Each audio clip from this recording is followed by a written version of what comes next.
Assalamualaikum warahmatullahi wabarakatuh. Yang saya hormati Dr. Apoteker Yudi Wicaksono, Sarjana Sains, Magister Sains, selaku dosen pengampu mata kuliah Farmasi Industri, dan juga Apoteker Siswanto Tanu Atmojo, Sarjana Sains, selaku Manajer R&D PT Interbat Sidoarjo, Jawa Timur.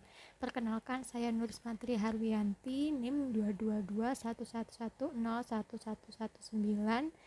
mahasiswa SPA Universitas Jember. Pada kesempatan kali ini saya akan mempresentasikan tentang rangkuman dari kuliah tamu dengan tema R&D sediaan farmasi dengan topik pengembangan farmasi. Pengembangan farmasi itu bisa dilakukan dengan dua cara. Yang pertama itu pengembangan obat baru, yang kedua itu pengembangan obat generik atau produk MITO. Pengembangan obat baru itu bisa dilakukan dengan pengembangan zat aktif yang baru, pengembangan kombinasi zat aktif yang lama dikombinasikan, kemudian pengembangan bentuk sediaan yang baru. Contohnya yang dulu itu sudah ada bentuk tablet, kemudian sekarang dikembangkan menjadi bentuk sirup misalkan seperti itu. Kemudian cara pelepasan baru ini kaitannya dengan rute pemberian, yang sebelumnya misalkan oral, kemudian dikembangkan menjadi intravena dengan zat aktif yang sama. Kemudian pengembangan potensi obat yang baru. Jadi ini kaitannya dengan ditemukannya potensi atau khasiat obat yang baru. Contoh, ada produk zat aktif aspirin. Aspirin yang sebelumnya itu bermanfaat atau berkhasiat sebagai anti nyeri misalkan. Kemudian setelah seiring waktu itu ternyata aspirin ditemukan penelitian yang aspirin itu bisa digunakan sebagai antiplatelet. Akhirnya dikembangkan obat baru dengan dosis tertentu yang bisa berkhasiat sebagai antiplatelet tersebut. Gitu. Kemudian untuk produk generik obat generik ini itu sangat disukai di Indonesia, sangat umum ditemukan di Indonesia karena R&D ini lebih banyak yang suka mengembangkan formulasi daripada mengembangkan obat baru. Karena apa? Karena pengembangan obat baru itu membutuhkan proses yang sangat lama, mulai dari penemuan senyawa dari molekul, kemudian modifikasi gugus fungsi hingga uji klinik, praklinik, klinik, mulai fase 1 sampai fase 4 itu memakan waktu yang lama, dan juga biaya yang dibutuhkan itu tidak sedikit. Dengan biaya yang dibutuhkan tidak sedikit dan proses yang sangat lama itu tidak bisa dipungkiri bahwa resikonya itu juga tinggi dan kegagalan itu juga tidak bisa dihindarkan. Jadi tidak selalu obat yang dikembangkan itu berhasil. Oleh karena itu sangat berisiko. Sedangkan industri farmasi itu tentunya lebih mempertimbangkan ke arah profit, bukan ke arah penelitian, sehingga lebih menguntungkan apabila produk yang dikembangkan adalah produk MITO, bukan obat baru. Pengembangan produk atau obat di industri farmasi itu melalui beberapa tahapan. Yang pertama ada usulan, kemudian persiapan, pengembangan, dan yang terakhir adalah registrasi. Nah, untuk melakukan tahapan-tahapan tersebut, R&D biasanya dibentuk dengan organisasi.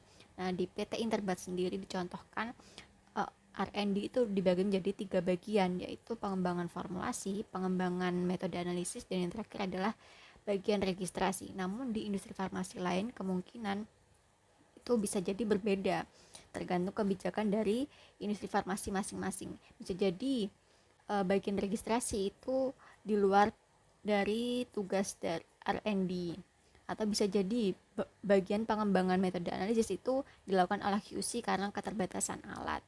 Tergantung kebijakan industri farmasi masing-masing.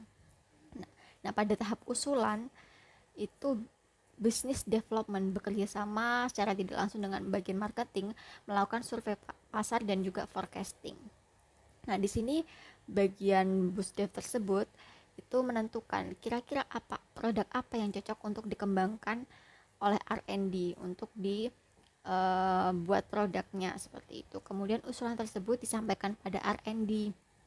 Nah, kemudian R&D menganalisis apakah dari segi CPOB, fasilitas, dan juga peralatan itu memadai, apakah bisa dilaksanakan seperti itu. Kemudian kira-kira kapan produk ini bisa di launching, kemudian dari mana bahan-bahannya bisa kita peroleh, supplier yang mana, kemudian dan juga harga jualnya nanti kira-kira berapa, seperti itu dilakukan oleh R&D pada tahap ini.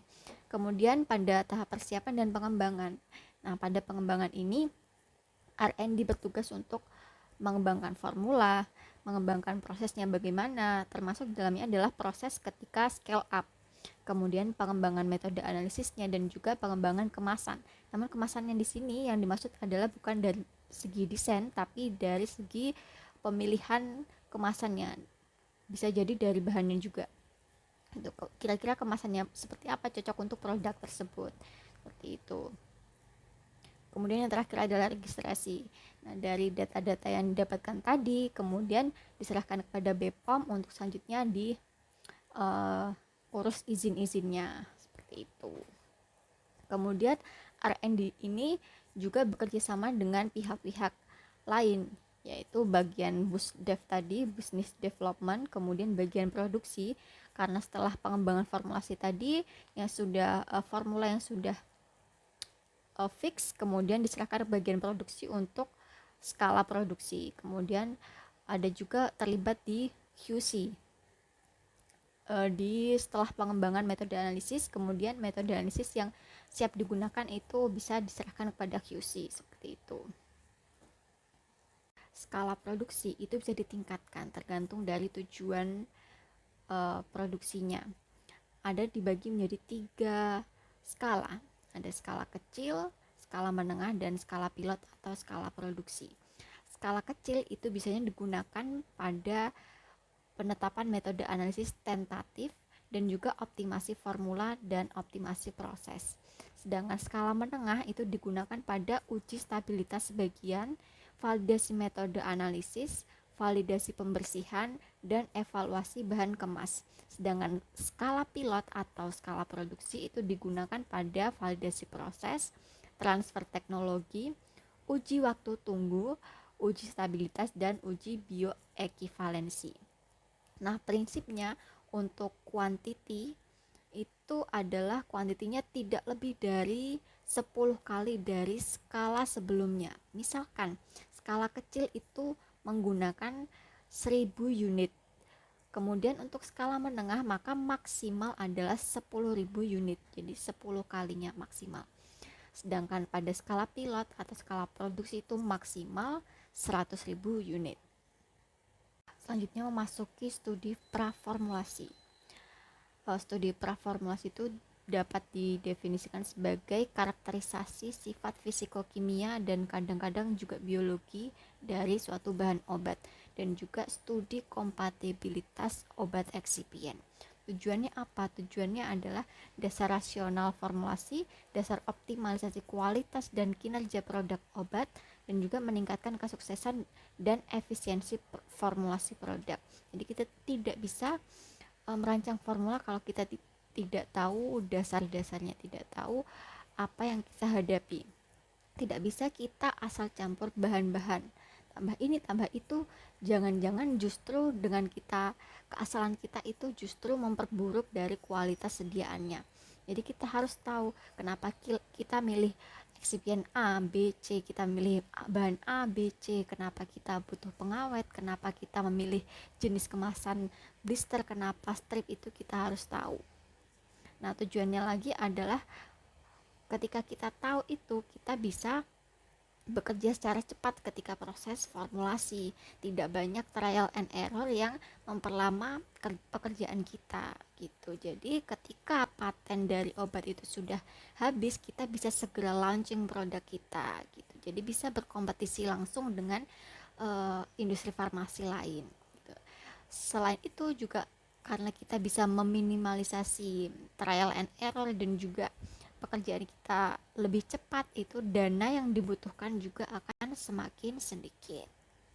Hal-hal yang perlu diperhatikan pada studi praformulasi yang pertama adalah sifat fisika, meliputi pemberian ukuran, bentuk, luas permukaan partikel, polimorfisme, titik lebur, kelarutan higroskopis, densitas, dan juga sifat alir.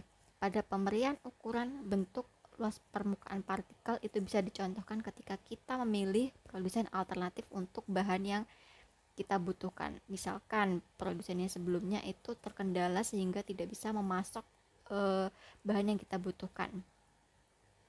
Kita akan memilih produsen alternatif, ya kan? Kemudian gambar di sebelah kiri itu menunjukkan dua serbuk itu dari produsen yang berbeda. Serbuk sebelah kiri itu adalah produsen lama, sedangkan yang sebelah kanan itu produsen baru. Ternyata secara pemberian setelah diukur pula itu ukuran serbuk dari produsen yang baru itu memiliki ukuran partikel yang lebih besar daripada serbuk yang dari produsen lama. Hal ini akan mempengaruhi dari profil disolusinya. Dibuktikan dengan grafik sebelah kanan, ternyata ukuran partikel yang lebih besar, serbuk dengan ukuran partikel yang lebih besar itu memiliki profil disolusi yang lebih rendah atau lebih jelek daripada serbuk dengan ukuran partikel yang lebih kecil. Jadi kualitas profil disolusinya akan menurun.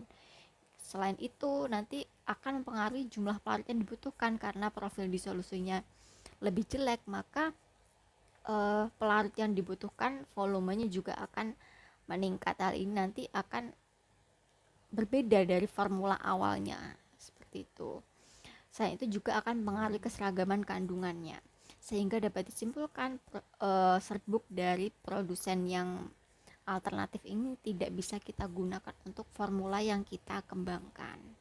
Selanjutnya adalah polimorfisme. Jadi struktur senyawa itu ada dua, ada kristal, ada amorf. Nah, pada struktur yang amorf ini dia bersifat termolabil dan kecenderungannya untuk berubah bentuk itu sangat besar daripada struktur kristal. Akibatnya apa? Profil disolusinya ini lebih baik daripada struktur yang kristal. Nah, profil disolusi ini nanti akan mempengaruhi bioavailabilitas obatnya karena dia akan mempengaruhi jumlah obat yang dapat diserap oleh tubuh. Selanjutnya adalah titik lebur, kaitannya dengan kemurnian bahan, pemilihan proses, dan juga sifat eutektik dari senyawa. Misalkan ibuprofen memiliki titik lebur 70 derajat Celcius. Ini pada proses tertentu yang membutuhkan kecepatan, ada kecepatan tertentu, ini bisa menimbulkan, atau gesekan tertentu, ini bisa menimbulkan panas.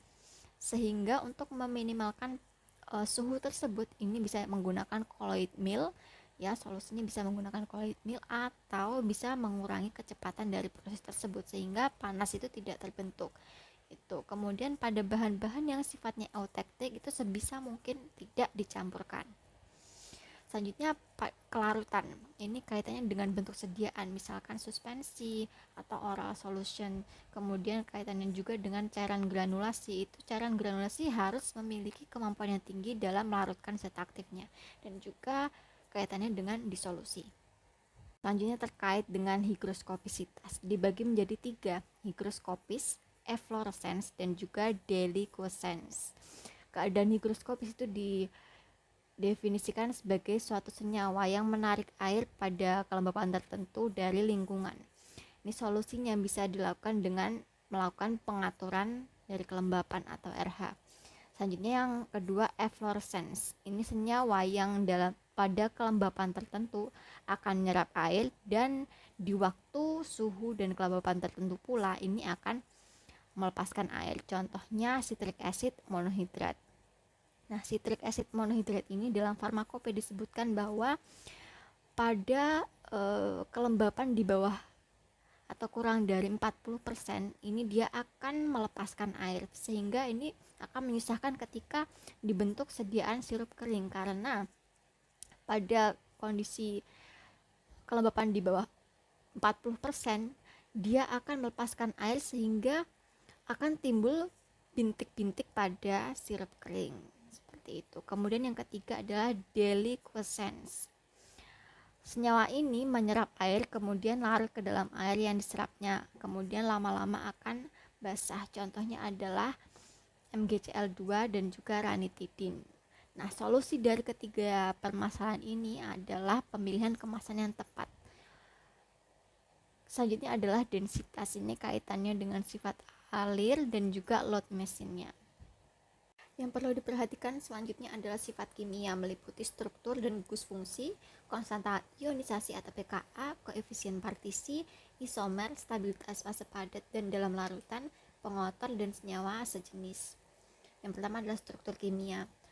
Struktur kimia ini digunakan untuk memprediksi sifat kelarutan dan permeabilitas berdasarkan fungsi pH dan juga untuk memprediksi kerentanan stabilitasnya.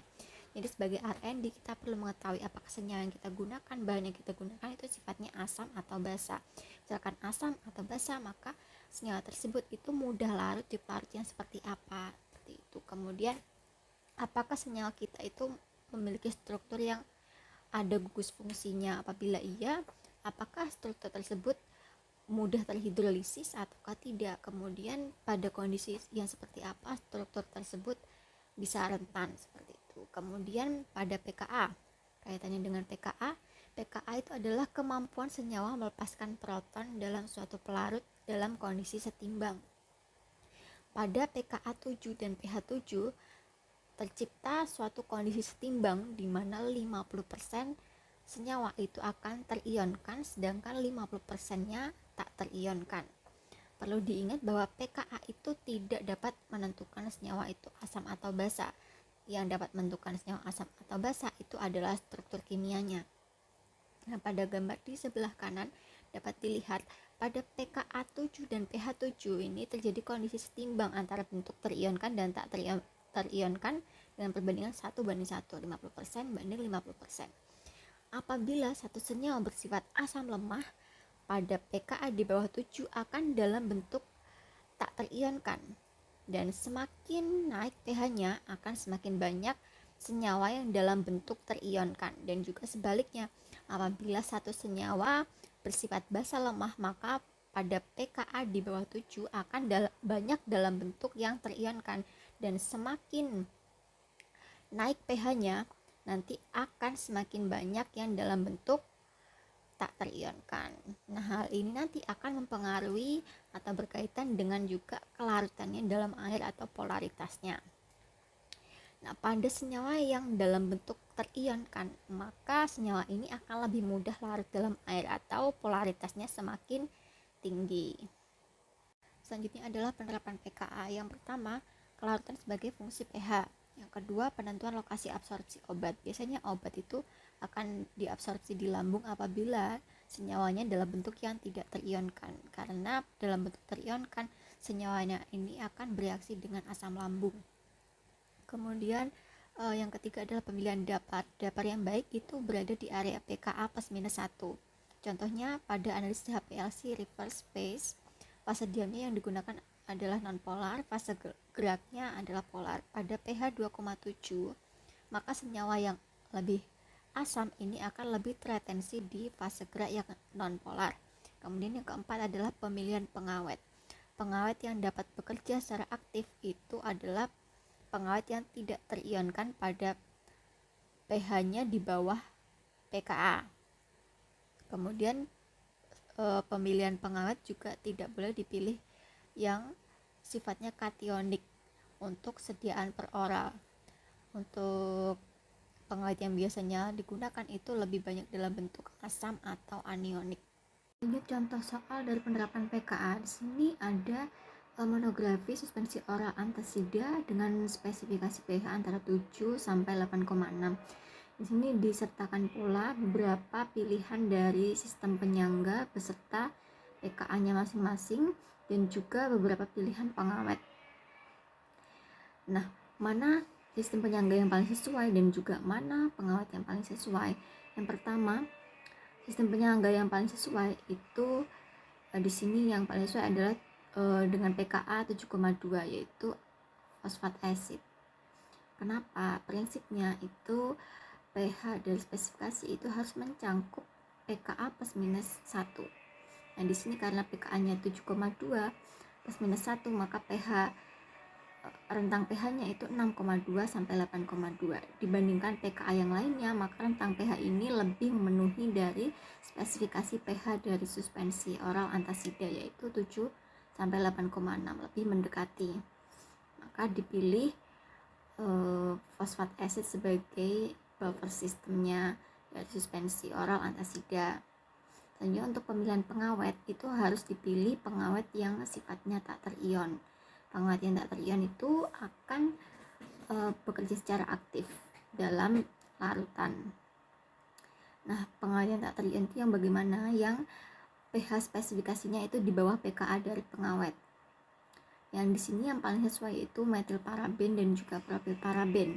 Karena pKa dari metilparaben itu 8,4 dan juga pKa dari propilparaben itu 7,91. Keduanya ini memiliki pKa yang berada di atas dari rentang pH dari spesifikasi suspensi oral antasida, atau dapat dikatakan bahwa pH dari suspensi oral antasida itu lebih rendah daripada pKa pengawet, sehingga yang dipilih adalah metilparaben dan propilparaben. Mengapa tidak asam benzoat? Karena pKa-nya itu 4,20, itu lebih rendah daripada pH di spesifikasi. Jadi dia akan terbentuk senyawa yang terion, dia tidak akan aktif. Selanjutnya adalah koefisien partisi, kaitannya dengan prediksi absorpsi dan juga pengembangan sistem kromatografi. Selanjutnya isomer, ini bisa berbeda-beda tergantung dari segi farmakokinetiknya, kemudian farmakologinya dan juga toksikologinya. Contohnya adalah dextrometorphan. Kemudian stabilitas fase padat dan dalam larutan. Biasanya gugus-gugus yang rentan ini terjadi reaksi solfolisis, oksidasi, fotolisis, termolisis, isomerasi, polimerasi, dan juga interaksi dengan eksipien. Solusinya misalkan apabila terjadi oksidasi, berarti kita harus memilih bagaimana kemasan itu yang paling sesuai, yang paling kedap, bagaimana bahannya seperti apa. Kemudian untuk fotolisis, karena dia rentan terhadap sinar matahari, maka dipilih kemasan yang menghindarkan produk dari sinar matahari. Mungkin dari botolnya, apabila sirup berarti botolnya harus yang berwarna gelap agar produk atau sediaannya itu terhindar dari sinar matahari. Selanjutnya yang terakhir dari sifat kimia yaitu pengotor dan juga senyawa sejenis. Pengotor ini dibagi menjadi 3, yaitu pengotor organik yang terkait dengan prosesnya, atau bisa juga dari hasil degradasi obat atau interaksi antar komponen dalam produk. Kemudian yang kedua yaitu pengotor anorganik, bisa didapatkan dari katalis atau juga mineral. Dan yang ketiga yaitu residual solvent, yaitu pelarut yang sengaja ditambahkan kemudian harus ditinggalkan. Biasanya pelarut ini tersisa di produknya sehingga akan menjadi pengotor di sana. Yang perlu diperhatikan selanjutnya yaitu sifat biologi meliputi klasifikasi biofarmasetika atau BCS dan juga keamanan terhadap operator. BCS ini berkaitan dengan kelarutan dan permeabilitas senyawa. BCS ini dibagi menjadi 4 kelas. Kelas pertama yaitu senyawa dengan kelarutan yang tinggi dengan permeabilitas yang tinggi. Kelas kedua yaitu senyawa dengan kelarutan yang rendah dengan permeabilitas yang tinggi. Kelas 3 yaitu senyawa dengan kelarutan yang tinggi dan juga permeabilitas yang rendah, sedangkan kelas 4 yaitu kelarutan yang rendah dengan permeabilitas yang rendah. Nah, kelarutan yang tinggi dan permeabilitas yang tinggi ini dilihat dari mana? Kelarutan yang tinggi ini dapat dilihat dari dosis yang tertinggi. Apabila ada 2 dosis, maka dipilih dosis yang tertinggi. Misalkan 50 dan 250, berarti dipilih yang 250. Kemudian medianya yang digunakan adalah air dengan pH 1,2 sampai 6,8 dengan suhu 37 derajat Celcius dan volume yang digunakan kurang dari 250 ml. Permeabilitas yang tinggi itu dapat dilihat dari jumlah zat yang terserap dalam saluran cerna mencapai lebih dari sama dengan 85% obat, yang berdasarkan yang pertama, penetapan keseimbangan massa disertai dengan pembuktian stabilitas dalam saluran cerna dan juga dibandingkan dengan bioavailabilitas absolut. Kemudian keamanan ini berkaitan dengan senyawa obat poten, reagen kimia, dan limbah. Jadi obat poten itu harus disiapkan atau diformulasikan, diproduksi secara hati-hati untuk menjaga keamanan dari operator dan juga tentunya konsumen. reagen kimia itu harus dihandle dengan hati-hati, dan juga limbah harus diolah dengan hati-hati pula untuk mencegah kecelakaan kerja dari operator. Selanjutnya, setelah dilakukan tahap praformulasi, maka data-data yang didapatkan ini bisa digunakan sebagai data acuan sebagai pengembangan formula. Nah, pada pengembangan formula ini dilakukan evaluasi pengaruh tiap atribut bahan aktif terhadap atribut mutu kritis atau CQA dari produk obatnya. Kemudian dilakukan analisis risiko relatif. Data-datanya tadi dikumpulkan, kemudian dianalisis mana yang paling cocok untuk digunakan pada formula. Kemudian kaitannya dengan eksipien dan pengawet itu harus dicocokkan pula dengan data-datanya tadi, dan juga sifat-sifat dari zat aktifnya. Dipilih yang mana yang paling optimal untuk digunakan pada formula. Selanjutnya, untuk spesifikasi produk ini bisa dilihat di monografi farmakope. Bisa dilihat di FI, USP, PP, IP, GP, dan farmakope yang lainnya. Karena produksinya misalkan di Indonesia, maka farmakope standar yang digunakan adalah FI. Seperti itu, tergantung negara dari produsennya. Untuk karakterisasi produk komparatornya bisa dilihat dari bentuknya, sifat kimia, fisika, dan juga biologinya, break score, kemudian komponen bahan tambahan secara kualitatif dan kuantitatif jika ada, dan juga target populasi pasien. Misalkan target populasinya itu adalah geriatri, maka bentuk sediaannya diusahakan tidak boleh terlalu kecil karena akan lebih mudah jatuh. Kemudian apabila sediaannya digunakan untuk pediatrik, maka harus diperhatikan test makingnya. Biasanya anak-anak itu lebih suka apabila sediaannya manis. Kemudian bentuk sediaannya biasanya akan lebih mudah apabila sirup. Kemudian kemasan, keamanannya, misalkan pada anak-anak biasanya dihindari untuk sorbitol, propilin glikol, laktosa, bensil alkohol, dan juga etanol. Selanjutnya adalah overage, yaitu sejumlah produk atau bahan tertentu yang sengaja ditambahkan sehingga pasien mendapatkan kadar yang sesuai. Ada 3 jenis overage. Yang pertama yaitu container overage, yaitu volume terpindahkan. Misalkan ketika kita memindahkan suatu sediaan yang jadi sejumlah 60 ml kemudian dipindahkan ke wadah sediaan, ternyata volumenya berkurang. Nah, itu solusinya adalah dengan menambahkan volume agar ketika dipindahkan itu sesuai dengan formula aslinya, yaitu 60 ml. Jadi ditambahkan pada saat produksi volumenya. Kemudian yang kedua yaitu manufacturing overage atau susut atau kehilangan bahan aktif. Solusinya yaitu menambahkan bahan aktif, sejumlah bahan aktif pada saat produksi. Misalkan bobot awalnya itu 100 ml pada formula, kemudian ditambahkan menjadi 120 ml. Ini untuk menghindari dari kehilangan atau penyusutan dari bahan aktifnya. Kemudian yang ketiga yaitu stability overage. Ini sebenarnya tidak disarankan karena berpotensi jika obatnya ini dalam keadaan fresh product ini, maka pasien akan mendapatkan dosis yang lebih tinggi. Ini berbahaya. Misalkan kejadian pada multivitamin. Sekian presentasi dari saya. Apabila terdapat kesalahan saya mohon maaf. Semoga materinya bermanfaat. Wassalamualaikum warahmatullahi wabarakatuh.